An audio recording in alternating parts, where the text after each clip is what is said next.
이렇게 이행하고 있었어요.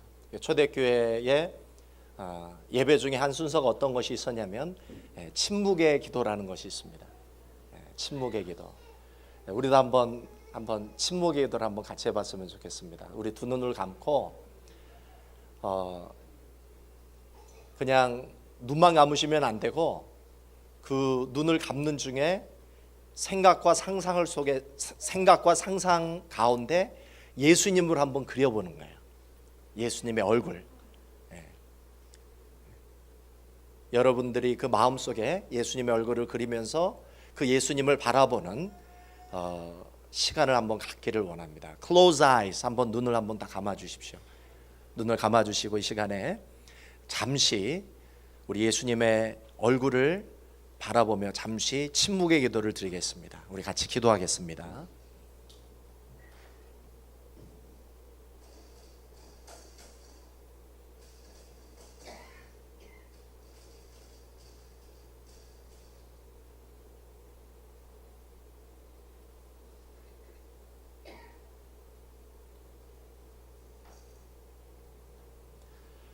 예수님의 이름으로 기도합니다. 아멘. 사람이라는 우리 한국말의 단어가 있는데 이 사람이라는 이 한국말을 헬라어로는 뭐라고, 그리스 사람들이 헬라어로는 뭐라고 얘기하냐면 안드로포스라고 얘기합니다. 안드로포스. 사람을 안드로포스라고 하는데 이 안드로포스가 무슨 의미를 가지냐면 안드로포스란 위를 쳐다보는 자다는 거예요. 위를 쳐다보는 자. 그리스인들은 사람의 본질, 우리가 살아가는 생의 본질이 무엇이냐면 바로 소망이라고 믿었어요. 소망이 없고 꿈이 없는 사람은 죽은 사람이다. 이것이 바로 헬라인들의 믿음이었어요. 실제로 덴마크 철학자 중에 키에르케고어라고 하는 사람이 뭐라고 얘기했냐면 절망은 죽음에 이르는 병이라고 그랬어요. 절망이라는 게 뭡니까? 소망이 없는 거잖아요. 소망이 없는 삶은 죽음에 이르는 병이다. 그런 의미에서 여러분은 소망이 있습니까? 여러분은 꿈이 있습니까? 만약에 여러분들 가운데 꿈이 없고 소망이 없다면 여러분은 여러분의 마음속에 진정으로 기쁨이 있을 수가 없어요. 기쁨으로 진정으로 삶에 익사이트먼트가 있을 수가 없는 것이죠. 예수 믿는 자들은 어떤 자들이냐면 꿈을 가진 자들입니다. 예수 믿는 자들은 소망을 갖는 자들인 줄 믿으시기 바랍니다. 그래서 사도 바울이 고린도전서 13장에서 뭐라고 얘기했습니까? 이 세상은 모두 사라지고 없어질 것인데 영원히 존재하는 것이 세 가지가 있다라고 그랬어요. 그것이 무엇이었을까요? 영원히 존재하는 게 있다는 거예요. 다 사라져도 세 가지가 영원하다는 거예요. 무엇일까요? 믿음, 소망, 사랑이라는 거죠. 정말 예수를 믿고 정말 예수를 알고 정말 예수를 잘 믿는 사람들은 마음속에 세 가지가 있다는 거예요. 믿음, 소망, 사랑. 그런 의미에서 오늘 이 아침에 여러분들이 소망을 잃어버렸었다면, 여러분이 꿈을 가지고 살지 못했다면 오늘 이 아침에 꿈과 소망을 회복하는 이 아침이 될 수 있기를 주님의 이름으로 소망합니다. 지난주에 우리 커네티컷 한인교회협의회에서 영적 각성 대부흥회가 있었습니다. 금요일에 그 베이사이드 장로교회를 담임하시는 이종식 목사님을 모시고 말씀을 우리 같이 들었는데 제가 그 말씀을 듣고 너무나 은혜를 받았어요. 왜 은혜를 받았냐면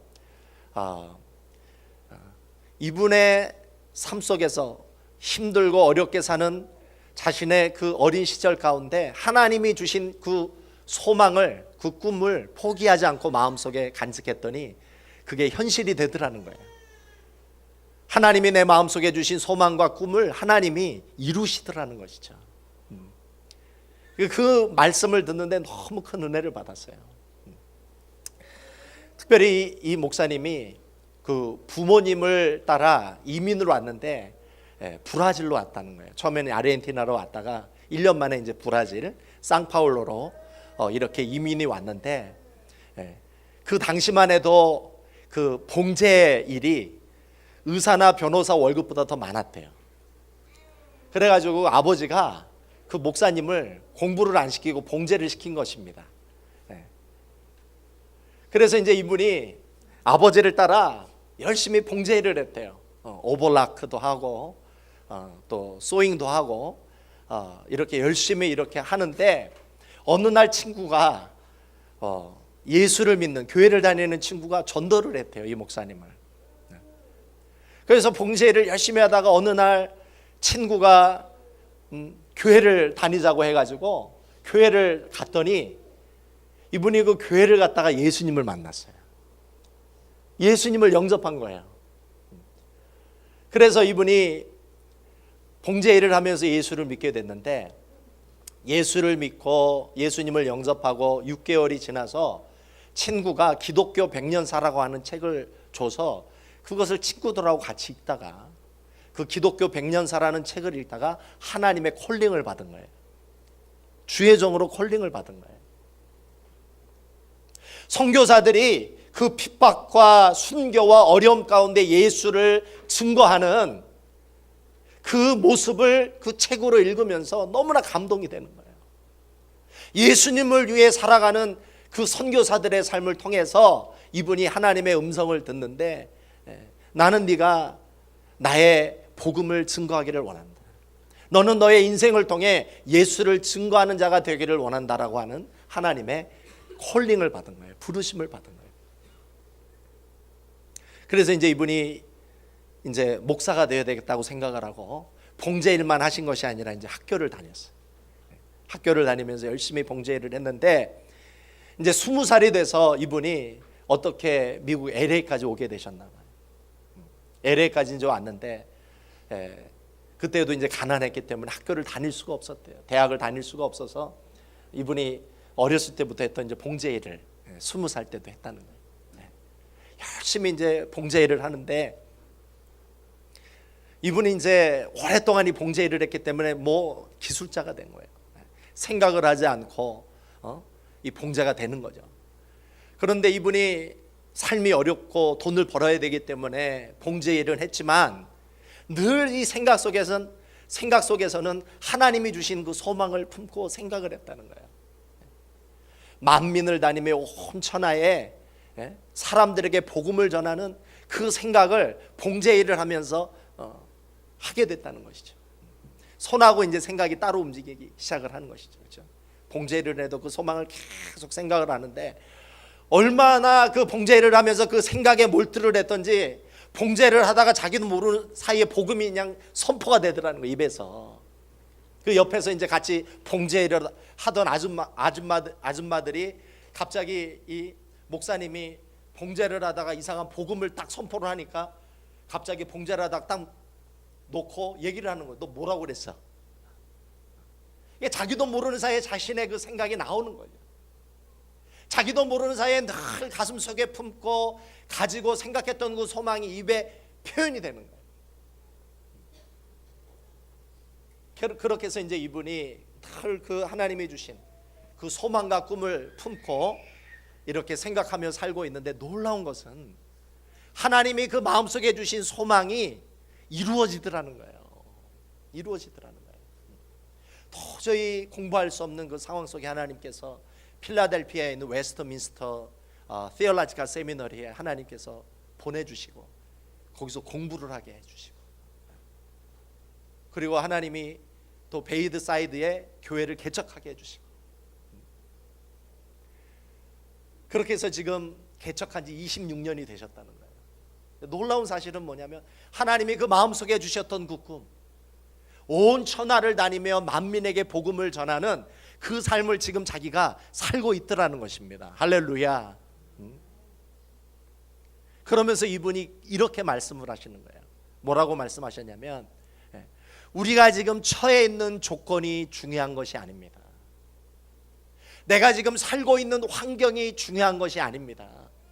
우리가 하나님을 정말 신뢰하고 우리가 그리스도 안에 소망을 가지고 꿈을 가질 수만 있다면 하나님은 반드시 우리의 마음속에 주신 꿈과 소망을 이루어 주실 것입니다.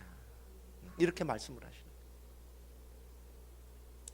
그런 의미에서 정말 우리가 예수를 믿고 있다면 우리도 정말 하나님이 기뻐하시고 또 그리스도 안에 우리가 꿈과 소망을 가져야 될 줄 믿습니다. 그런 의미에서 여러분들이 늘 마음속에 묵상하고 생각하는 하나님이 주신 꿈과 하나님이 주신 소망이 무엇입니까? 혹시 여러분들은 지금까지 살아왔으니까 이제 앞으로 대충 살다가 죽어야지 이런 생각으로 혹시 살고 있는 건 아닙니까? 여러분 그러면 안 될 줄 믿습니다. 여러분이 지금 어떻게 또 얼마나 살아오셨든지 상관없이 여러분 남은 세월을 대충 살아서는 안 될 줄 믿습니다. 하나님이 아브라함을 75세에 부르셨어요. 하나님이 헤브론을 갈렙에게 80세에 들어가게 하신 줄 믿습니다. 지금 늦었다고 생각해서는 안 돼요. 지금부터 시작인 줄 믿습니다. 또 혹시 꿈을 갖고 소망은 가지고 있는데 그 꿈과 소망이 혹시 하나님과 관련 없는 꿈과 소망은 아닙니까? 혹시 여러분들이 가지고 있는 꿈과 소망이? 혹시 여러분이 가지고 있는 꿈이 돈을 많이 벌어서 좋은 집 사고 좋은 차 타고 잘 사는 것이 여러분의 꿈의 전부인 건 아닙니까? 물론 그런 꿈도 안 꾸고 그런 꿈도 없는 사람보다는 나아요. 그런 사람이. 그러나 우리의 꿈이 여기에서 멈춰서는 안 돼요.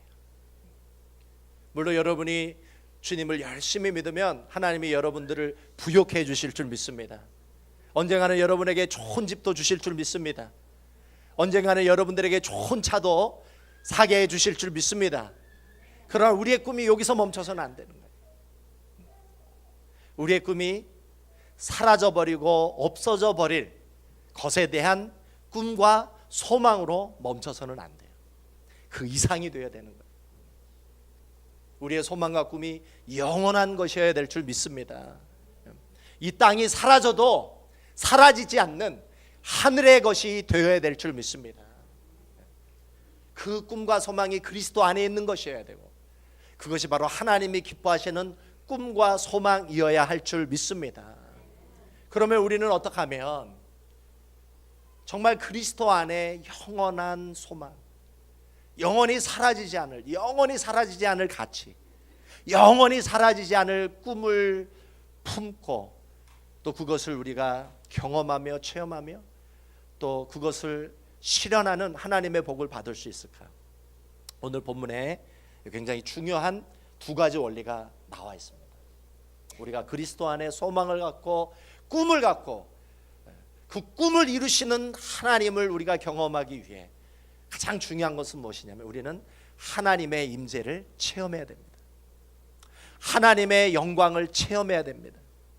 하나님이 가지고 계신 하나님의 마음속에 가지고 계시는 그 깊은 하나님의 비전과 계획을 우리가 경험해야 될 줄 믿습니다.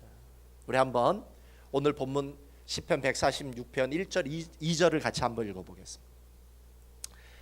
우리 시편 146편 1절 2절을 읽어보겠습니다. 시작. 할렐루야 내 영혼아 여호와를 찬양하라. 나의 생전에 여호와를 찬양하며 나의 평생에 내 하나님을 찬송하리로다. 그렇죠. 우리가 가장 중요한 것은 무엇이냐면 우리가 정말 그리스도 안에 있는 소망을 가슴속에 품고 또 하나님이 기뻐하시는 그러한 꿈을 우리가 꾸고 그것을 경험하기 위해서는 우리는 반드시 하나님의 임재를 경험해야 돼. 하나님의 영광을 경험해야 돼. 하나님의 임재를 경험하고 하나님의 영광을 체험하고 하나님의 비전을 본다는 것은 우리가 단순히 종교적인 삶을 사는 것하고는 다릅니다. 종교적인 삶하고 우리가 임마누엘 신앙과는 다른 것입니다. 여러분은 종교적인 삶을 살고 있습니까? 아니면 임마누엘 신앙을 가지고 주님과 동행하고 있습니까? 임마누엘 신앙을 가지고 동행하는 줄 믿습니다. 그런데 혹시 이렇게 살고 있지 않습니까? 혹시 우리가 주일날 예배를 드리고 교회를 오는데 주일이 됐기 때문에 교회에 나오시는 분 혹시 계시지 않습니까?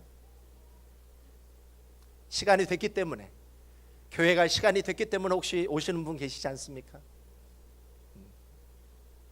여러 가지 행사는 우리가 참여를 합니다.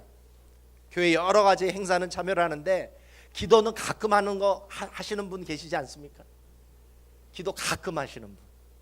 근데 이렇게 또 기도를 해. 흥정하는 기도. 하나님, 내가 이만큼 했으니 이만큼 주십시오. 이렇게 신앙생활 하시는 분 계시지 않습니까? 나도 그렇게 하는 줄 모르겠어요 지금. 이렇게 신앙생활 한다면 이것은 종교적인 삶이에요. 종교적인 삶이에요. 하나님을 적당히 사용하고 하나님을 적당히 나의 도움자 정도로 생각하며 살아가는 것이 바로 종교적인 삶이라는 거예요. 이건 신앙생활이 아니에요. 그런데 이렇게 5년 10년을 보내다가 어느 날 예배를 드리다가 찬양을 부르다가 기도를 하다가 어느 날 내 마음속에 하나님의 사랑이 부어져서 그 사랑이 내 마음을 사로잡는 순간이 온다는 것이죠.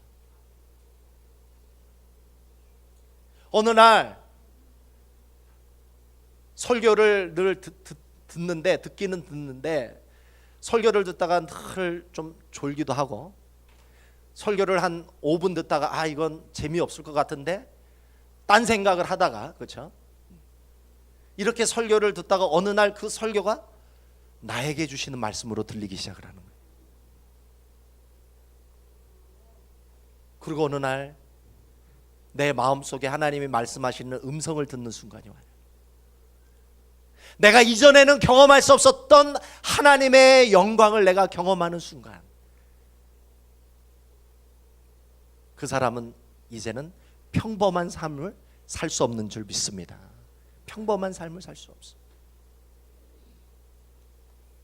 여러분, 우리 하나님은 어떤 하나님이시냐면, 우리 하나님을 만난 사람, 하나님의 임재를 경험하고 하나님의 말씀을 받고 하나님의 비전을 본 사람은 어떻게 살 수 없냐면 편안하게 살 수 없는 줄 믿습니다. 편안하게 살 수 없어요. 우리 하나님은 저와 여러분이 편안하게 사는 꼴을 못 보시는 줄 믿으시기 바랍니다. 편안하게 사는 꼴을 못 보세요. 익숙하고 편안할 만하면 우리의 삶을 그냥 뒤흔들어 버려요. 그냥 이제 좀 편안하게 살아야지. 하나님이 우리를 뒤흔들어 버려요. 환난을 줘요. 환난을. 위기를 가져다 주세요. 위기를. 그리고 우리로 하여금 하나님께 헌신하게 만드시는 줄 믿습니다. 헌신하게 만드세요. 하나님이 내 삶의 위기와 환난을 가져다 주시기 전에 우리는 하나님께 헌신해야 될 줄 믿습니다. 나를 하나님 앞에 드려야 될 줄 믿습니다. 군대 가면은 이런 사람이 있어요. 군대 가면은 사병들 중에 때리지 않아도 잘하는 사람이 있어요. 이런 사람은 별로 타치할 이유가 없어요. 그런데 아무리 말을 해도 말을 듣지 않는 군인들이 있어요. 사병들. 이런 경우는 어떻게 할까요? 얼차례를 주고 때리는 줄 믿으시기 바랍니다. 하나님도 똑같아요. 하나님이 위기와 환난과 때리시기 전에 하나님께 광복을 찾으시기를 바랍니다. 하나님께 여러분들을 드리십시오. 하나님, 내 인생은 내 것이 아닙니다. 내 인생은 하나님의 것입니다.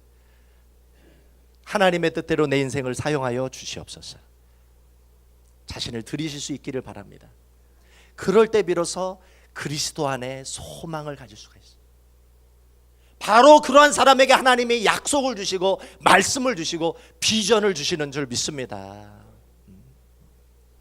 제가 이번에 이제 한국에 가서 제가 다녔던 신학대학원에 선배님이 개척한 교회를 갔어요. 거기서 이제 수요 예배를 인도를 했는데 그 교회를 담임하시는 목사님이 목회를 하시기 전에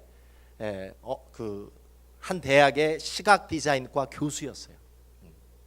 교수였으니까 얼마나 안정됩니까? 잡이, 그렇죠? 잡도 안정이 되고 또 월급도 많고. 이분이 이제 예수를 믿으셨지만 이분의 꿈이 뭐였냐면 좀 안정되게, 편안하게, 행복하게, 좀 넉넉하게 사는 게 이분의 꿈이었어요. 그리고 실제로 대학 교수가 되시면서 그 꿈을 이루었어요. 근데 이분이 하나님께 콜링을 받았던 그때를 간증을 하시더라고요. 어떻게 간증을 하셨냐? 이분이 운전을 하고 차를 드라이브를 하다가 그때는 휴대폰이 없었나 봐요. 근데 긴급하게 아내한테 전화할 일이 있어서 공중전화 박스를 찾기 위해서 운전을 하다가 오른쪽으로 딱 틀어서 차선을 바꾸는 순간 옆에 마을 버스가 그 목사님이 운전하는 차 한 10cm 정도 옆으로 이렇게 확 지나가더라는 거예요. 그러면서 그 차가 그 밑에 있는 차를 딱 부딪히면서 육중 추돌 사고가 난 거예요. 그래서 그 차를 가만히 봤더니 그 차에 운전수가 없었어요. 알고 봤더니 그 마을 버스 기사가 급한 일이 있어가지고 그 시동을 건 상태에서 브레이크를 걸고 잠시 일을 보고 오다가 브레이크가 풀려가지고 확 지나간 거예요. 그러니까 만약에 이분이 조금만 더 오른쪽으로 틀었으면 어떻게 됐을까요? 이 목사님이 죽는 거예요. 죽는 거. 그것을 탁 생각하는 순간 필름이 어렸을 때부터 지금까지 지나왔던 필름이 싹 지나가더라는 거예요. 그러면서 마음에서 음성이 들렸대요. 너 지금 뭐하고 있니? 음성이 들린 거예요. 너 지금 뭐하고 있니? 그러면서 자신의 삶을 돌아보기 시작하는 거예요.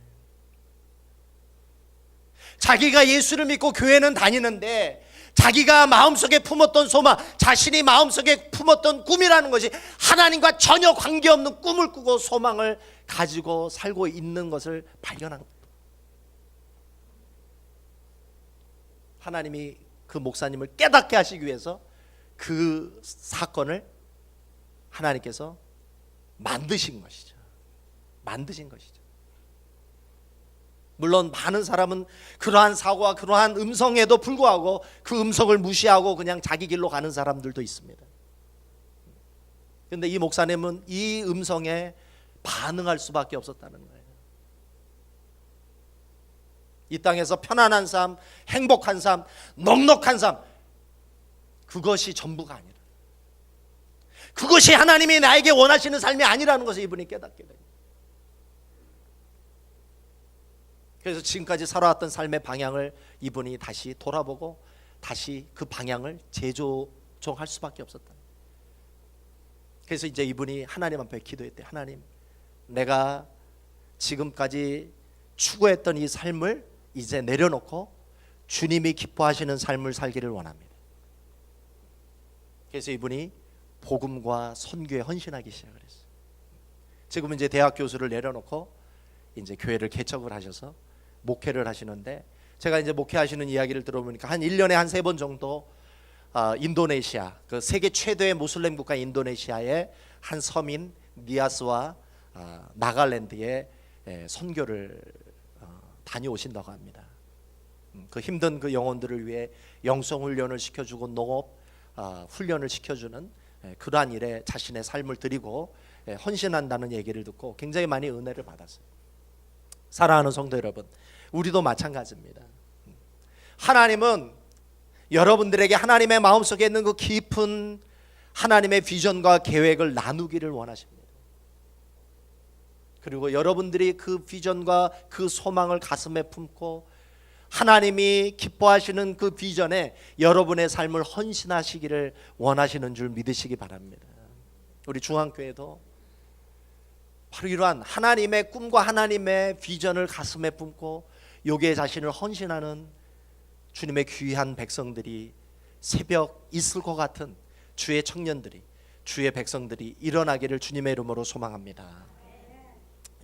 두 번째, 우리가 그리스도 안에 소망을 갖고 하나님의 기뻐하시는 꿈을 꾸고 그 소망과 그 꿈을 실현하며 하나님께 영광 돌리는 삶을 살기 위해 두 번째 중요한 원리는 날마다 하나님께 의지하는 삶을 살아야 합니다. 오늘 우리 성가대의 오늘 찬양이 바로 그거였죠. 내가 이 땅에 사는 동안 영원토록 하나님을 의지하며 살리라. 그것이 오늘 성가대의 주제였는데, 하나님의 기뻐하시는 꿈을 꾸고 그리스도 안에 있는 소망을 갖고 그 소망을 이루며 그 꿈을 이루는 삶을 살기 위해서는 하나님을 의지하는 삶을 살아요. 우리 한번 5절을 같이 읽어보겠습니다. 5절, 146편 5절 우리 같이 한번 읽어보겠습니다. 우리 한번 읽어보겠습니다. 시작. 야곱의 하나님으로 자기 도움을 삼으며 여호와 자기 하나님에게 그 소망을 두는 자는 복이 있도다. 하나님께 도움을 삼으며 하나님을 의지하는 자는 복이 있다는 거예요. 여기서 하나님을 의지한다는 말이 무엇일까요? 하나님을 의지한다는 것이 구체적으로 어떤 삶을 의미할까요? 하나님을 의지한다는 것은 날마다 기도하며 사는 삶인 줄 믿으시기 바랍니다. 날마다 기도하는 거예요. 그것이 바로 하나님을 의지하는 삶이에요. 하나님은 날마다 기도하며 기도를 통해서, 말씀을 통해서 하나님과 동행하는 자에게 하나님의 비전을 주며 하나님의 꿈을 주며 하나님의 소망을 주시는 줄 믿습니다. 그런 의미에서 우리 중앙교회는 정말 그 기도의 용사들이, 기도의 능력자들이 불같이 일어나야 될 줄 믿습니다. 그 리폼드 신학대학원이라고 있습니다. 리폼드 Theological Seminary에 R.C. 스프롤이라고 하는 실천신학 교수가 있어요. 굉장히 미국인들에게는 굉장히 유명한 목사이자 교수입니다. R.C. 스프롤이라고 하는 교수인데, 이분이 최근에 냈던 책 가운데 이런 책을 냈어요. 왜 성도들이 교회를 떠나는가? 지금 이제 미국 교회가 많이 문을 닫고 있고 지금 미국 기독교가 굉장히 많이 침체하고 있는데, 물론 그것은 뭐 미국 교회 일만은 아닙니다. 우리 한국 교회도 마찬가지예요. 근데 이 R.C. 스프롤이 연구를 했어요. 왜 성도들이 떠날까? 세 가지 이유를 얘기를 했어요. 세 가지 이유. 첫 번째는 왜 성도들이 떠나냐면 교회가 재미없기 때문에 떠난다는 거예요. 여러분은 교회 다니시는 게 재미있어요? 재미없어요? 왜 대답이 없어요? 재미있다라고 말하는 사람이 없는 거 보니까 한 몇 주 후면은 다 떠날 것 같대. 할렐루야. 교회가 재미있으니까 여러분 남았겠죠, 그렇죠? 첫 번째 이유는 교회가 재미없기 때문에 성도가 떠난다. 두 번째 이유는 뭐냐면 교회가 성경을 가르친 대로 행하지 않기 때문에 성도들이 떠난다는 거예요. 성경에서 말씀하신 대로 교회가 실천하지 않기 때문에 성도가 떠난다는 거예요. 세 번째 이유는 목사의 설교가 나의 삶과 아무 관계가 없기 때문에, 목사의 설교가 나와 아무 상관이 없기 때문에 교회를 떠난다는 거예요. 제가 이제 이거를 보면서 굉장히 두렵고 떨렸어요. 역시 내 설교가 우리 성도들이 아무 삶과 관련이 없어서 이 설교를 안 듣는 게 아닌가 두렵고 떨렸는데, 제가 이제 이 세 가지 이유를 묵상을 하면서 제가 어떤 생각을 했냐면, 그러면 교회가 성도들을 붙잡고 부흥시키기 위해 교회가 그러면 재미있는 곳으로 만들어야 되나? 이런 생각을 해보게 됐어요. 여러분, 교회가 아무리 재밌게 정말 사람들이 떠나지 않고 사람들이 정말 좋아할 만큼 재미있게 아무리 노력한다고 해도 교회가 세상보다 더 재미있게 할 수 있을까요? 절대 없어요. 절대 없어요. 물론 이제 제가 유년 주일학교를 다닐 때 교회가 세상보다는 더 재밌었어요. 그래서 많은 애들이 교회가 재밌어서 교회를 나오는 경우가 있었어요. 근데 지금 같은 경우 재미 면에서 교회가 세상을 이길 수 있는가? 없다는 거예요. 그러면 우리는 어떻게 하면, 우리 중앙교회는 어떻게 하면 이 중앙교회 가운데 부흥과 성장을 경험할 수 있을까요? 재미를 추구해서는 불가능해요. 우리 교회가 정말 하나님의 부흥을 경험하고 하나님의 은혜를 경험하려면 교회의 본질을 회복해야 될 줄 믿습니다. 교회의 본질이 무엇입니까? 교회는 어떤 곳이에요? 하나님이 살아계시는 곳이에요. 하나님의 임재가 있는 곳이에요. 교회는 또 어떤 것입니까? 교회는 예수님이 세운 곳이에요. 예수님이 세우셨기에 예수님이 책임지시는 것이에요. 교회는 어떤 것입니까? 우리가 기도하고 찬양할 때 그 기도와 찬양을 하나님이 들으시는 줄 믿으시기 바랍니다. 여러분들이 기도하고 찬양할 때 여러분 어떤 마음으로 기도하고 찬양합니까? 여러분이 기도하고 찬양할 때 이 기도를, 내 찬양을 지금 이 교회에 임재하신 하나님이 듣고 계신다는 믿음으로 기도하고 찬양하실 수 있기를 주님의 이름으로 소망합니다. 그리고 주님이 어떤 약속을 주셨어요? 우리 한번 따라해 보시겠습니다. 두세 사람이 내 이름으로 모인 곳에는 나도 그들 중에 있느니라. 예수의 이름으로 예배를 드리고 예수의 이름으로 우리가 기도하고 예수의 이름으로 찬양할 때 오늘 우리 가운데, 우리 모임 가운데 하나님이 함께 하시는 줄 믿습니다. 우리 교회가 승부를 볼 수 있는 것은 재미를 추구해서가 아니라 무엇을 추구해야 됩니까? 교회의 본질을 추구해야 된다는 거예요. 그래서 우리가 기도를 통해, 찬양을 통해, 하나님의 말씀을 통해 우리가 먼저 하나님의 임재를 체험하고 하나님을 경험하고 하나님의 임재, 성령 충만한 교회가 된다면 새로 오는 사람들이 교회에 와서 하나님을 만나서 날마다 구원받는 심령의 수가 날마다 더해 나갈 줄 믿습니다. 그런 의미에서 우리가 교회가 부흥이 되고 하나님이 기뻐하시는 교회가 되고 하나님이 우리 마음속에 주신 소망, 하나님이 우리에게 마음속에 주신 하나님의 나라의 꿈을 우리가 이루고 경험하기 위해 우리가 날마다 하나님을 의지하고 기도하는 교회가 되어야 될 줄 믿습니다. 그런 의미에서 이 가을이 됐습니다. 이 가을에, 이 10월 달에 부흥회를 했으면 좋겠어요.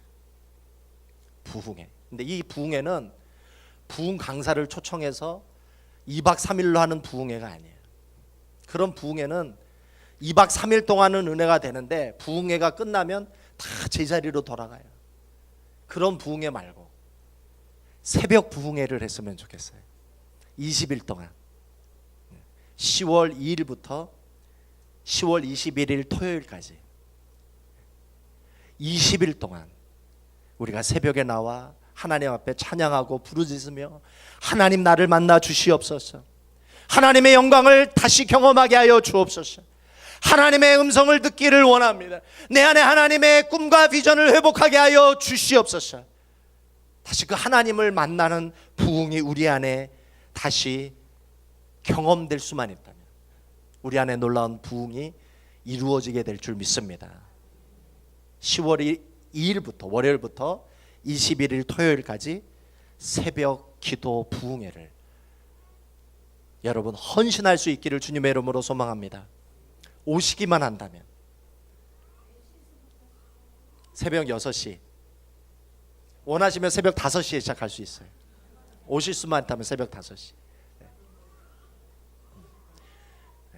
또 새벽에 오실 수 없으면 저녁 8시에 2번 예배를 드리려고 그래요. 그렇게 해서 우리가 이 가을에 우리 2017년이 지나가기 전에 우리 다시 한번 하나님의 임재를 경험합시다. 다시 한번 하나님의 그 영광을 우리들의 마음속에 경험합시다. 우리들의 마음속에 부어주신 하나님의 사랑을 우리 한번 다시 경험할 수 있기를 주님의 이름으로 소망합니다. 우리 같이 기도하겠습니다. 우리 같이 기도하실 때 하나님 그렇습니다. 우리 안에 아버지 교회 본질을 회복하게 하여 주옵소서. 우리에게 다른 것이 필요한 것이 아니라 우리 안에 하나님 만나기를 원합니다. 하나님의 임재를 체험하기를 원합니다. 하나님이 내 마음에 그 사랑이 부어져 아버지 하나님 나를 사로잡으신 하나님의 은혜를 경험하기를 원합니다. 오늘 그렇습니다. 하나님 아버지 밋밋한 인생, 평범한 인생, 아무런 감동도, 아무런 흥분도, 아무런 아버지 열정도, 아무런 소망도, 아무런 꿈도 없는 아버지 하나님 대충 살아간 아버지 인생이 되어서는 안 됩니다. 아버지 하나님 그것이 하나님이 내 인생을 창조하시고 만드시고 나를 부르신 아버지 삶의 본질이 아닌 줄 믿습니다. 다시 한번 이 예배를 통해 하나님을 만나게 하여 주시고 다시 한번 하나님 잃어버린 비전과 꿈을 회복하게 하여 주옵소서. 하나님 아버지 그 비전을 향해 그 꿈을 향해 열정적으로 살아가는 헌신하며 살아가는 아버지 마리아와 같이 자신의 옥합을 주님 앞에 깨뜨리며 아버지 나를 하나님 앞에 드리는 아버지 헌신이 내 안에 다시 회복될 수 있도록 우리 함께 우리 주여 한번 외치시고 우리 한번 같이 기도하겠습니다. 주여 아버지 하나님 감사합니다. 아버지 하나님 저희들을 불러주시고 아버지 예배 자리로 아버지 하나님 인도하게 하여 주시니 감사합니다. 오늘 이 예배를 통해 아버지 하나님 그냥 집에 돌아가지 않게 하여 주시고 아버지 내 안에 하나님의 은혜를 경험하게 하여 주시고 내 안에 하나님의 영광을 체험하게 하여 주시고 내 마음에 부어주신 하나님의 사랑이 아버지 충만하게 하여 주셨소. 아버지 하나님 내 마음을 사로잡으신 하나님의 사랑에 아버지 하나님 이끌림을 받고 살아가게 하여 주옵소서. 하나님은 살아계시며 오늘도 저희들을 인도하기를 원하시고 아버지 저희들을 사용하기를 원하시고 하나님 마음속에 있는 그 꿈과 비전을 아버지 저희들의 순종을 통해 아버지 이루어 나가기를 원하시오니 오늘도 우리 중앙교회 모든 성도들 다시 한번 주님 앞에 헌신하며 나를 주님 앞에 드리는 이 아침이 될 수 있도록 주님 인도하여 주시옵소서. 예수 그리스도의 이름으로 기도합니다. 아멘. 우리 찬송가 233장 새 찬송가 240